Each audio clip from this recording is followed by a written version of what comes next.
students. Today I teach you subject English and our lesson is Unit 2. Unit 2 है हमारा. Unit 2 का में हमारे पास फर्स्ट है नोज. हमने जो नोज पोएम पढ़ी उस लेसन का हम एक्सरसाइज आज करेंगे हमारी वर्कबुक में. So let we start.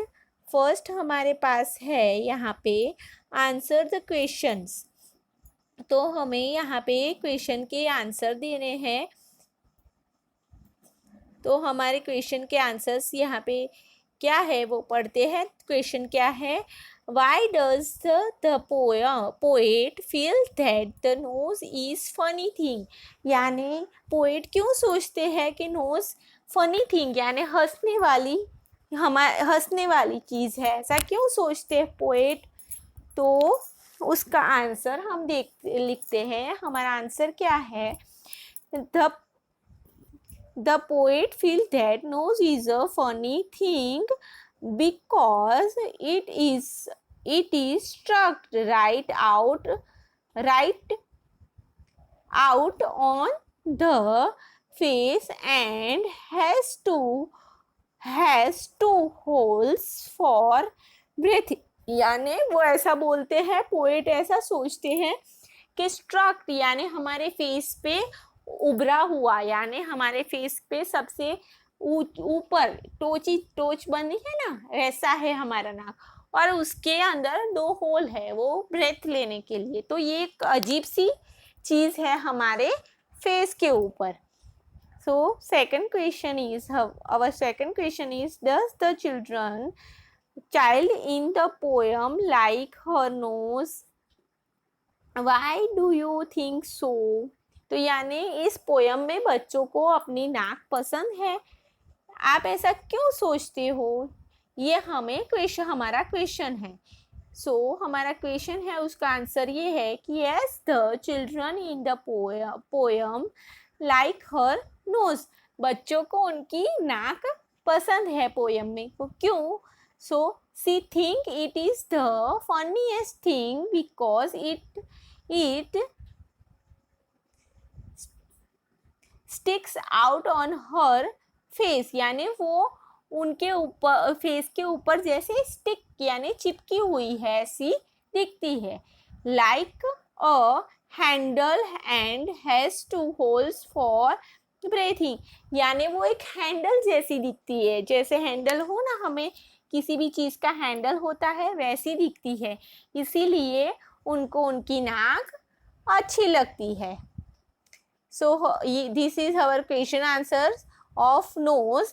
Now हमारे पास है क्वेश्चन नंबर 2 है.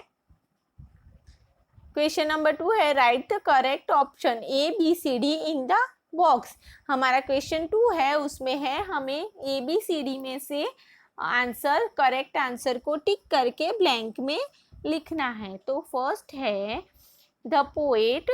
The poet feels that her blank is the funniest thing. यानी पोएट सोचते हैं कि उनकी ब्लैंक कौन सी चीज़ ऐसी है जो फनीएस्ट है. हेयर, नोज, आईज के ईयर्स. तो उनकी नोज फनीएस्ट है तो बी आएगा नोज. उसके बाद है सेकंड में the 2 little holes in the nose are for blank. तो हमारे नाक के ऊपर, नोज के ऊपर जो 2 होल है वो किसके लिए यूज होते हैं? किसके लिए है वो दो होल? लुकिंग यानी देखने के लिए, रीडिंग पढ़ने के लिए, ब्रेथिंग सांस लेने के लिए, या ईटिंग खाने के लिए. तो हमारा आंसर क्या है? ब्रेथिंग सांस लेने के लिए 2 होल्स हमें नाक के 2 होल दिए गए हैं. तो ब्रेथिंग हमारा सी आंसर आएगा. Then third number is if you want to laugh just look at your nose. यानी जब आप हंसते हो, हमने पोएम में देखा ना, हम हंसते हैं तो हमारी नाक यानी अजीब हो जाती है. हंसते हैं तो हमारी नाक सिकुड़ जाती है या फूल जाती है ज़्यादा हंसते हैं तो हमारी नाक क्या हो जाएगी? तो यहाँ पे नोज आएगा आंसर में, फेस, हेड, या हेयर? तो हमारा आंसर क्या है आपको पता ही है, नोज। तो यहाँ पे आएगा nose. This is our question 2। Now our question 3 is write the meaning of the words, यानी वर्ड्स के मीनिंग बताइए। तो वर्ड्स के मीनिंग है स्पेस। स्पेस का मतलब यानी दूसरे मीनिंग लिखने हैं हमें, दूसरा मीनिंग लिखना है। स्पेस मतलब जगह, जगह का place, PLACE place. Then gap यानी दो वर्ड के हम बोलते हैं ना, दो वर्ड के बीच में गैप रखो, स्पेस रखो, तो उसका दूसरा मीनिंग होता है गैप।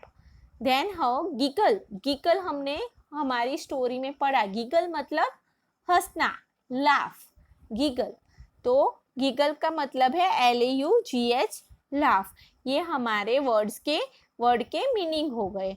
अभी हमारे पास है, हमने जो स्टोरी पढ़ी थी द लिटिल फिर ट्री, हमारे लिटिल फिर ट्री वाली जो स्टोरी थी उसके बारे में हम पढ़ेंगे आगे। तो यहाँ पे हमारे पास है आंसर द क्वेश्चंस, यानी हमारे पास यहाँ पे स्टोरी के रिलेटेड क्वेश्चन आंसर्स हैं। हमने आगे जो पढ़े वो किसके रिलेटेड थे? वो क्वेश्चन आंसर्स थे पोएम के रिलेटेड। अभी है हमारे पास स्टोरी के रिलेटेड क्वेश्चन आंसर्स। तो उसमें फर्स्ट है where did the Setty take shelter, यानी सेटी जो है वो कौन था? मैजिशियन था। उसने शेल्टर कहाँ पे, यानी वो कहाँ पे खड़ा रहा? जब बारिश हो रही थी तो वो कहाँ पे खड़ा रहा, ये हमारा क्वेश्चन है। उसने शेल्टर मतलब आश्रय कहाँ पे लिया? तो शेल्टर का मतलब है आश्रय कहाँ पे लिया। तो हमारा आंसर है Setty look shelter under the fig tree. Setty ने कहाँ पे आश्रय लिया? Shelter under the fig tree. Fig tree जिस स्टोरी के बारे में हमने पढ़ा, उसके नीचे उसने आश्रय लिया। The second question is why did Setty went to reward the fig tree, यानी वो रिवॉर्ड यानी उसने जो वो ट्री के नीचे खड़ा रहा था सेटी, तो उसके लिए वो रिवॉर्ड क्यों देना चाहता था? किसके लिए वो रिवॉर्ड देना चाहता है? क्योंकि वो ट्री के नीचे खड़ा रहा था। तो उसका आंसर है Setty wants to reward the fig tree because it gives him shelter from rain, यानी उसने बारिश में उसको आश्रय दिया, अपने नीचे खड़े रहने के लिए आश्रय दिया। उसके लिए सेटी उसको रिवॉर्ड यानी बदले में कुछ देना चाहता था, गिफ्ट। जैसे हम गिफ्ट देते हैं ना, उसको रिवॉर्ड बोलते हैं। तो इसके लिए उसने रिवॉर्ड दिया। Third question is why did the fig tree not like its leaves. Fig tree जो था वो अपने लीव्स पसंद नहीं करता था। क्यों पसंद नहीं करता था? So answer is the fig tree did not like its leaves because they were like needles, यानी वो उसके ट्री के वो क्यों पसंद नहीं करता था? क्योंकि उसके पत्ते जो थे वो कैसे थे? नीडल जैसे, सुई जैसे थे उसके पत्ते, इसलिए उसको पसंद नहीं थे। और उसके पत्ते नीडल जैसे थे, उस वजह से क्या होता था? And no birds made nest on it, यानी उसकी वजह से उसके ऊपर कोई पंछी माला नहीं बनाते थे। सो इसीलिए उसको अपने पत्ते नहीं पसंद थे। Then the fourth number question is what was the fig tree's first wish? Fig tree की फर्स्ट विश क्या थी? उसने 4 विश, मैजिशियन ने 4 विश बोली ना, तो उसने 4 विश मांगी थी। तो फर्स्ट विश उसने क्या मांगी थी? तो our answer is the fig tree's first wish was to have green leaves. उसको क्या चाहिए थे? ग्रीन लीव्स, यानी उसको हरे हरे पत्ते चाहिए थे, ग्रीन लीव्स चाहिए थे, जैसे दूसरे पेड़ों को होते हैं। तो उसकी ये फर्स्ट विश थी। Then fifth number question is what happens to the fig tree's green leaves, यानी जब उसकी विश पूरी हो गई, फर्स्ट विश थी कि ग्रीन लीव्स आ जाए उसके ऊपर। अभी उसके ग्रीन लीव्स आ गए तो उसको क्या हुआ? उसके ग्रीन पत्तों के साथ क्या हुआ? तो आंसर है हमारा, उसका आंसर है a got it all the green leaves of the feed tree. अभी पहले कोई खाता नहीं थे, कोई एनिमल्स पत्ते नहीं खाते थे, नेस्ट नहीं बनाते थे, अभी हो गए तो क्या हुआ, गॉट खाने लगी, यानी the got at all the green leaves of the feed tree, यानी उसके सारे पत्ते गॉट खाने लगी, तो वो उसको अच्छा नहीं लगा। Then question number 6 is what was the fig tree's second wish? Why? तो उसकी सेकंड विश क्या थी और क्यों? उसकी फर्स्ट विश जो थी पत्ते हरे हो जाए तो वो हो गई, अभी सेकंड विश क्या थी? तो the fig tree's second wish was to have gold leaf because gods do not eat gold leaves। अभी उसको क्या हुआ, गॉड ने खाए पत्ते, अच्छा नहीं लगा, तो उसने दूसरी विश मांगी, वो क्या थी कि उसके सारे पत्ते गोल्डन हो जाए, तो गॉड उसे नहीं खाए, तो ये उसकी सेकंड विश थी। Then question number 7 is what happens to the fig tree's gold leaves, यानी उसके गोल्ड लीव्स के साथ क्या हुआ? तो a man stole the fig tree's gold leaves.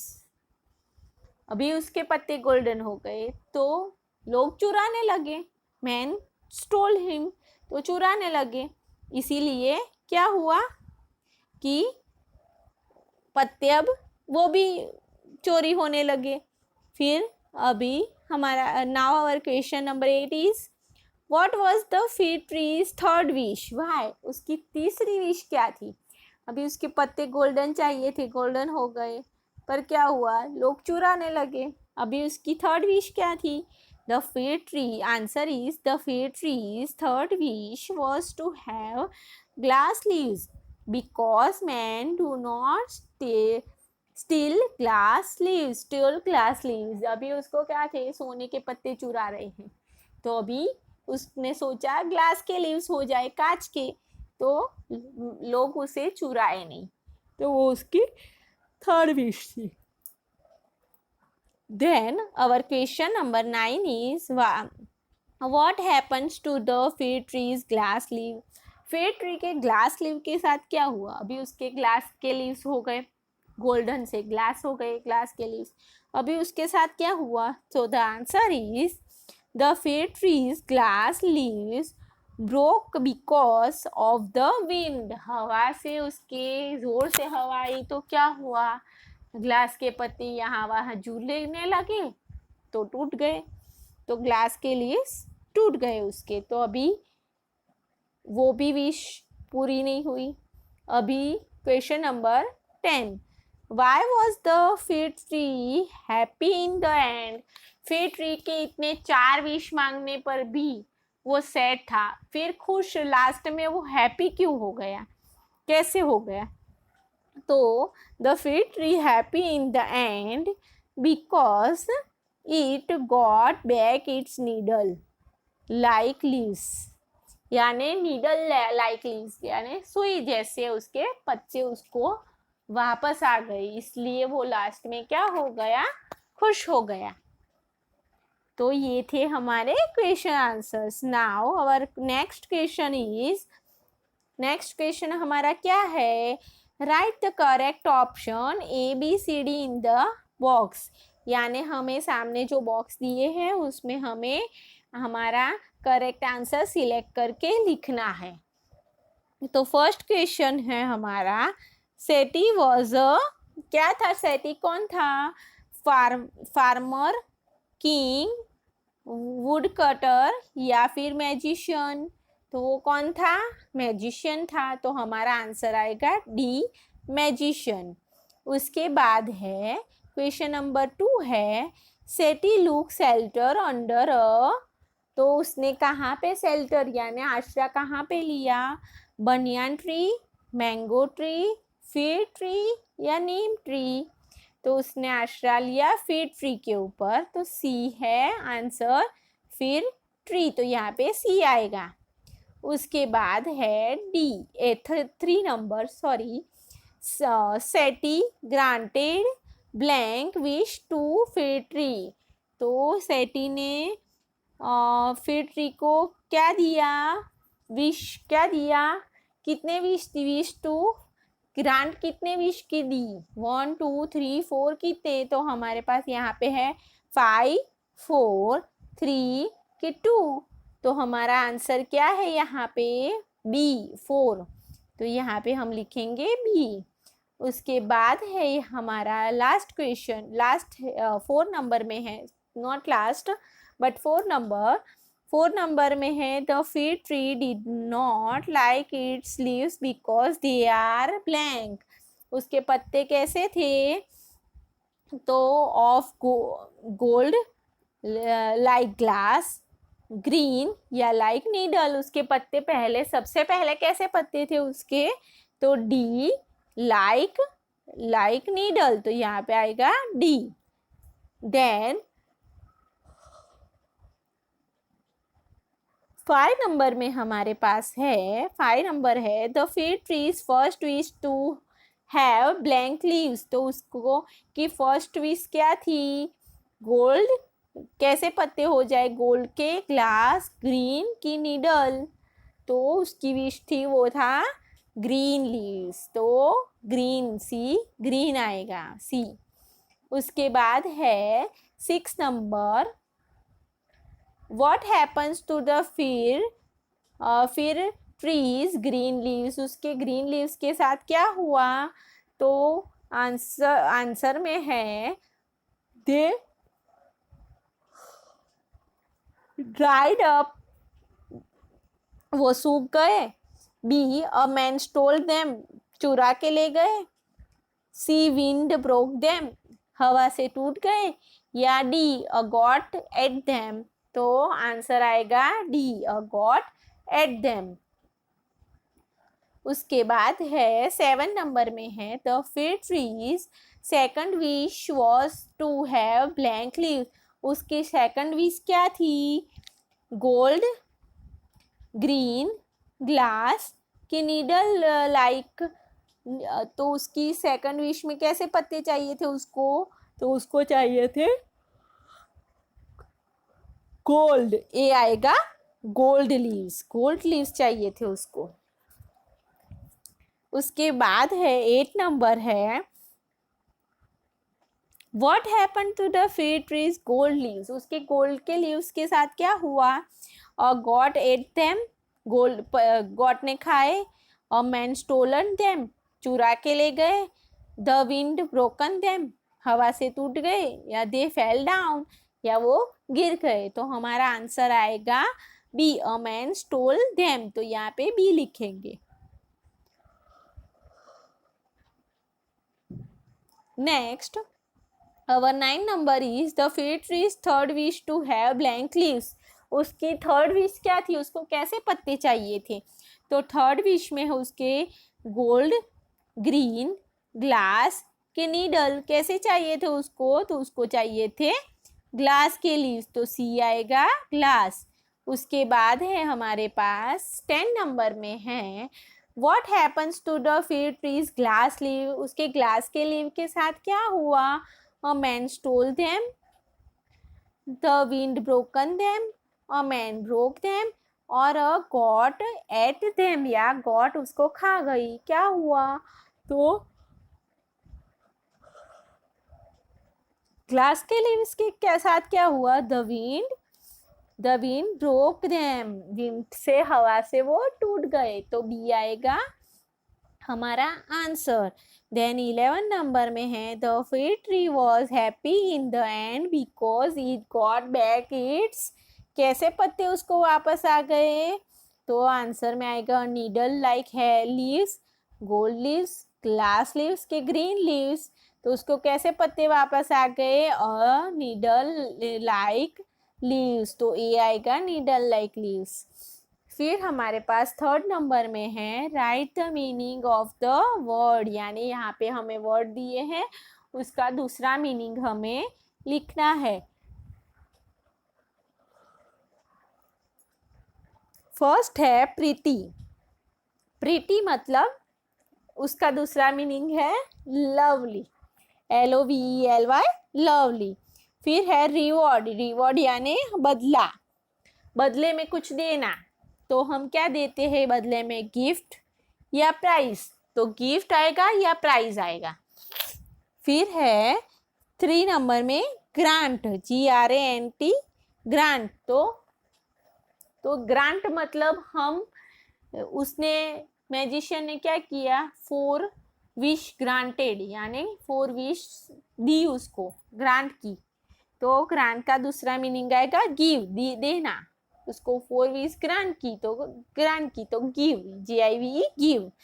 उसके बाद है हमारे पास यहाँ पे let's learn more. Let's learn more में है क्वेश्चन 1, राइट 2 राइमिंग वर्ड्स। हमें यहाँ पे वर्ड्स दिए हैं, उसके 2 राइमिंग वर्ड्स, यानी उसके जैसे, बोलने में उसके जैसा उसका प्रोनाउंसिएशन हो वैसे वर्ड्स हमें लिखने हैं। तो हमारे पास यहाँ पे फर्स्ट है स्किन, तो स्किन का आएगा spin, SPIN, spin, and QUIN, queen. Then second है ग्रोज, ग्रोज का मतलब है cross, CROW, crow, and throw. तो ये दोनों भी ग्रो, क्रो, थ्रो। फिर है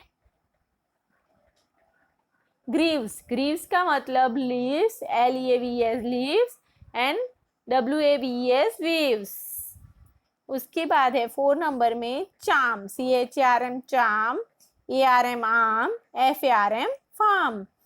फिर है KNEEL, knee, feel, wheel, FEEL, feel, and WSEEL, wheel. तो ये हो गए हमारे 2 राइमिंग वर्ड्स। उसके बाद है नेक्स्ट क्वेश्चन है हमारा underline the adjective in the sentence, यानी हमें एक सेंटेंस दिया है, उसके एडजेक्टिव का मतलब क्या। एडजेक्टिव मतलब मीनिंग, जो दो वर्ड से उसका मीनिंग बनता हो, वो दोनों वर्ड्स को एडजेक्टिव बोलेंगे। अगर वो 2 वर्ड्स उस सेंटेंस में नहीं होंगे तो उस सेंटेंस का कोई मीनिंग नहीं होगा, इसीलिए उसको एडजेक्टिव बोला जाता है। तो इस सेंटेंस में जैसे मैं आपको फर्स्ट में बता रही हूँ, देखो, the flowers in this garden are colourful and beautiful. तो हाँ, यहाँ पे कलरफुल,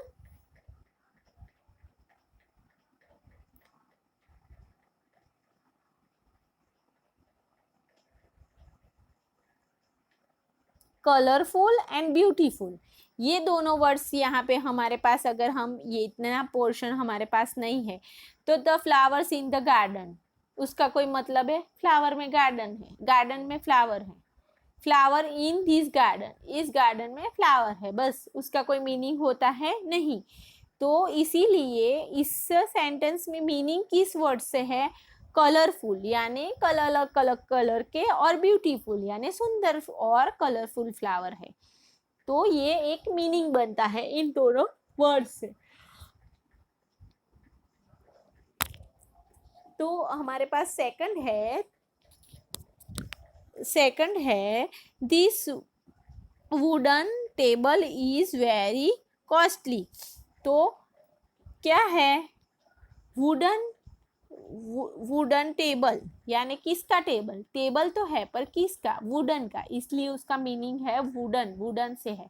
तो वुडन, तो यहाँ पे वुडन आएगा, वुडन, और कॉस्टली, पर कितना, कॉस्टली मतलब वेरी, वेरी आएगा, तो उसका सेंटेंस का एक पावर होता है, मीनिंग बनता है, तो यहाँ पे वेरी आएगा। तो वेरी और वुडन दोनों क्या है, एडजेक्टिव। उसके बाद 3 नंबर में है please tie the big balloon with this red ribbon. तो यहाँ पे बिग और रेड, बिग और रेड क्या है, एडजेक्टिव। अगर बिग और रेड नहीं होगा तो please tie the balloon with the ribbon। उससे क्या होता है, सेंटेंस का मीनिंग नहीं बनता। यानी ये बिग और रेड वो क्या है, एडजेक्टिव। जैसे स्मॉल, लार्ज, हॉट, कोल्ड, फिर वो सारे एडजेक्टिव हो गए। उसके बाद है the ugly duckling saw the white swans. तो यहाँ पे अगली और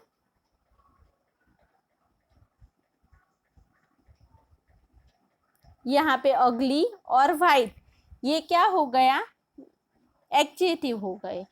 देन 5 नंबर है, 5 नंबर में it is a cold day so I will have some hot tea. तो क्या हो गया इसका, it is a cold day, ठंडा दिन है, तो so I will have some hot tea, तो मुझे इसीलिए थोड़ी गर्म चाय चाहिए। तो क्या हो गया, cold and hot is a adjective. उसके बाद 6 नंबर में है there is a round cake in the square box. तो स्क्वायर बॉक्स में राउंड केक है, तो राउंड और स्क्वायर ये दोनों क्या हो गए, एडजेक्टिव हो गए। देन 7 नंबर में this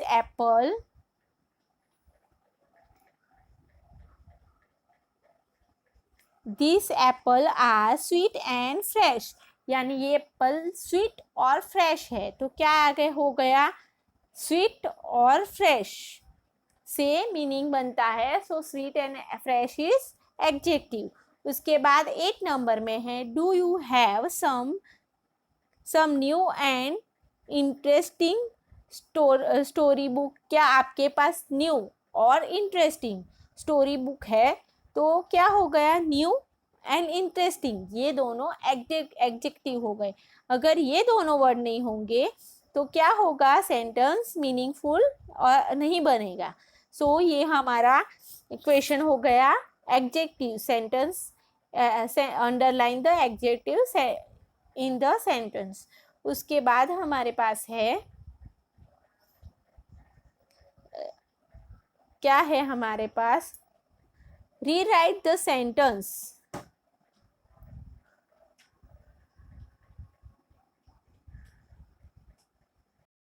next question is rewrite the sentence using the opposite of the underline word. यानी हमारे पास यहाँ पे अंडरलाइन वाले 2 वर्ड्स है, उसके ऑपोजिट वर्ड हमें लिख के उस सेंटेंस को रिपीट करना है। तो यहाँ पे हमारे पास फर्स्ट है Raghu is a strong man so he can lift a heavy bag. Raghu strong है इसलिए वो हैवी बैग उठा सकता है। तो यहाँ पे स्ट्रॉन्ग और हैवी 2 वर्ड्स के नीचे अंडरलाइन है, तो हमें क्या करना है, इसके ऑपोजिट वर्ड को लेकर हमें रीराइट करना है, उसको फिर से लिखना है सेंटेंस को। तो यहाँ पे आंसर क्या आएगा, आंसर में आएगा रघु इज अ स्ट्रॉन्ग का क्या हो जाएगा यहाँ पे, poor so he can't lift a heavy की जगह क्या हो जाएगा यहाँ पे, लाइट बैग। तो रघु कैसा है, पुअर यानी ढीला ढाला है, शक्तिमान ताकत वाला नहीं है, शक्ति नहीं है उसमें, तो वो कैसा होगा, वो हैवी चीज नहीं उठा सकेगा, इसलिए वो लाइट चीज उठा सकेगा। तो यहाँ पे उसके साथ का ऑपोजिट आएगा लाइट। इसी तरह से जैसे इस सेंटेंस में हमने स्ट्रॉन्ग का पुअर किया, हैवी का लाइट किया, तो इसी तरह से सारे सेंटेंस में हमें उसके ऑपोजिट वर्ड लिख के सेंटेंस को रीराइट करना है। So our second number is that old man is very wise. तो ओल्ड मैन यानी ओल्ड और वाइस के नीचे अंडरलाइन है, तो ओल्ड यानी बूढ़ा और वाइस मतलब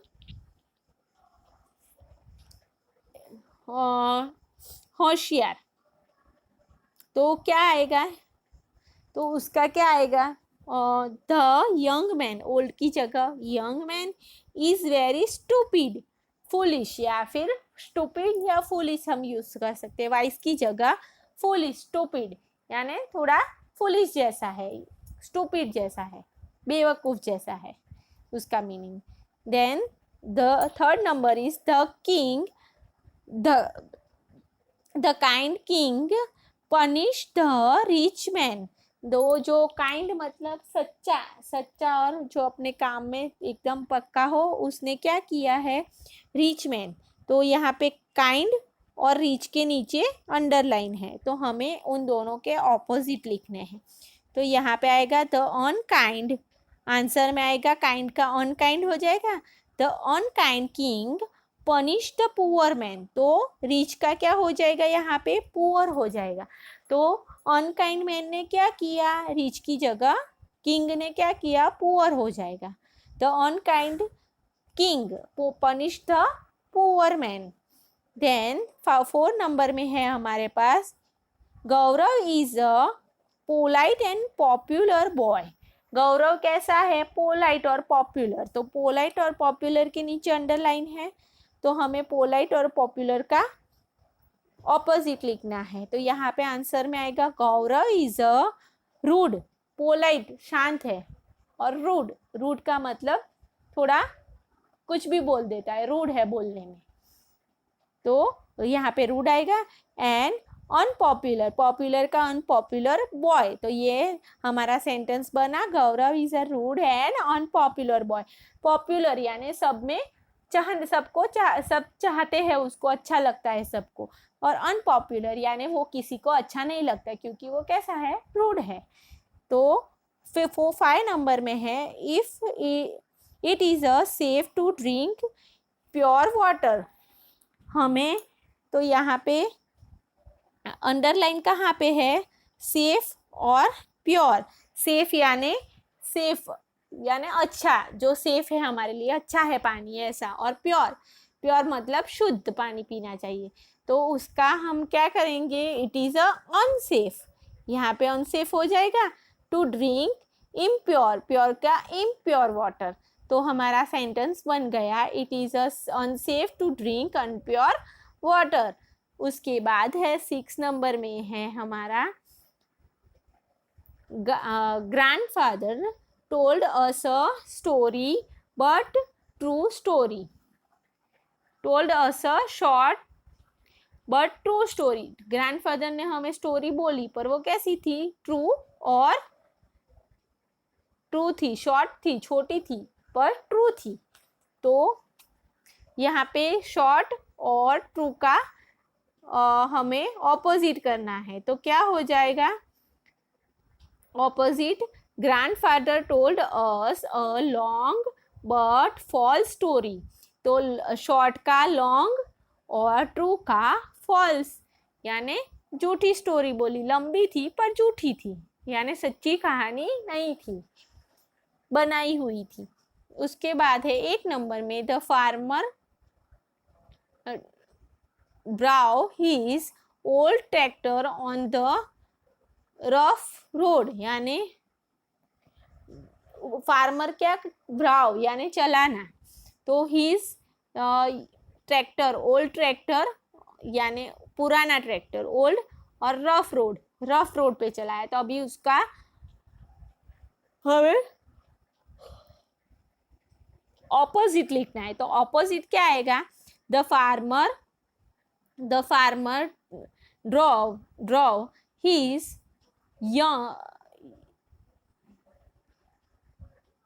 न्यू, यहाँ पे यंग भी लिख सकते हैं और न्यू भी लिख सकते हैं, new tractor on the smooth road.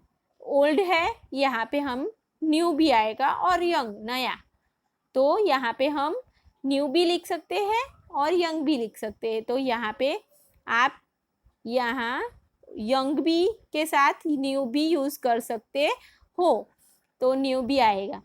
Tractor on the smooth road यानी स्मूथ रोड पे। तो ये हो गया हमारा rewrite sentence using opposite word.